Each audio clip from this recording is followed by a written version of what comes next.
আচ্ছা বাবা, আপনি বারবার বলছেন আমাদেরকে যে আমাদের জন্ম হয়নি। হ্যাঁ, তাহলে আসল জন্ম হওয়াটা কি? জন্ম হয়নি বলতে এই যে বারবার বলছি, ধরো তুমি যেমন আমাকে প্রশ্ন করলে বা জিজ্ঞাসা করলে, ইও বলছে আমি জানিনি, তাহলে তুমি জানবে কবে? জানবো বলতে কি জানবো? ও, তুমি যে এই যে যা কিছু করছো এইটা তো তুমি জানছো নি, না, অজ্ঞানতার অন্ধকারে করছো।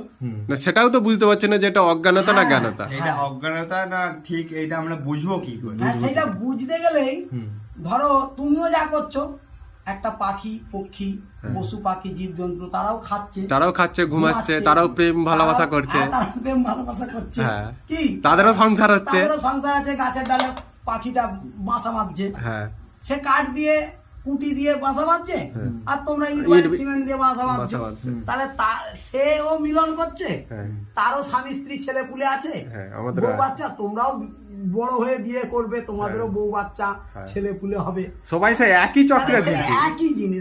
এইটাই বলছি জীবকোষ, এই জায়গাটাই জীবকোষ। তাহলে একই ভাবে তোমরা জীবনযাপন করছো। আচ্ছা বাবা, আপনি যে বলছেন যে জীবকোষটা আমাদের শরীরের ভিতরে আছে, সেই প্রত্যেকটা কোষের মধ্যেই তাহলে হ্যাঁ, আমাদের সেই আদত, সেই স্বভাব, হ্যাঁ, সেই আদত বা সেই স্বভাব তোমাকে দেখাচ্ছে। হ্যাঁ, তুমি পূর্বাকৃত তোমার স্বভাব, হুম। মানে তুমি যদি কিছু খাবার খাও, হুম। সেই গুণটা তোমার মধ্যে প্রকাশ করছে। হুম, কিছু যদি কর্ম করো, সেই কর্মের গুণটা তোমাকে আনন্দ দিচ্ছে।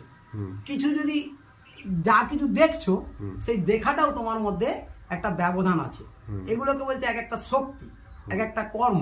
এই এই এই চোখের মধ্যে, কানের মধ্যে, মুখের মধ্যে, নাকের মধ্যে, এরকম বিভিন্নভাবে তোমার শক্তি সঞ্চয় হচ্ছে। আর এই শক্তিগুলির এক একটা জীব আছে, সেই জীবকোষগুলি তোমাকে এগুলি অনুভূতি করাচ্ছে বা এহসাস করাচ্ছে। সেই রকমভাবেই তোমার জীবন ধারণ হচ্ছে। হ্যাঁ, যেমন আমরা রাস্তা দিয়ে একটা সুন্দর নারীকে দেখলাম, হ্যাঁ। আমাদের ভালো লাগছে, হ্যাঁ। এটার মধ্যেও একটা কিছু ব্যাপার হ্যাঁ। আছে। তারপর দোকান দিয়ে যাচ্ছে, এটা কষা মাংসের গন্ধ উঠছে, হ্যাঁ। মাংস, খাসি হ্যাঁ, মাংসের ঘ্রাণ ঝোলে শক্তি। ঘ্রাণ, ওটাও ঘ্রাণ একটা আছে। শক্তি। এইরকম এবার এইটাই বলতে চাইছি যে এই যে নতুন জন্ম, মানে জন্ম তোমাদের হয়নি বলছি, হুম। অর্থাৎ এইভাবে তো সমস্ত মানুষ জন পশু পাখি তারা সবাই একইভাবেই জীবনযাপন করছে বা জীবনযাত্রা তারা কাটিয়ে ফেলছে। তাহলে এরা কি কোনোদিন বুঝতে পারবে না? এরা কি কোনোদিন বুঝতে চাইছে বা চাইবে?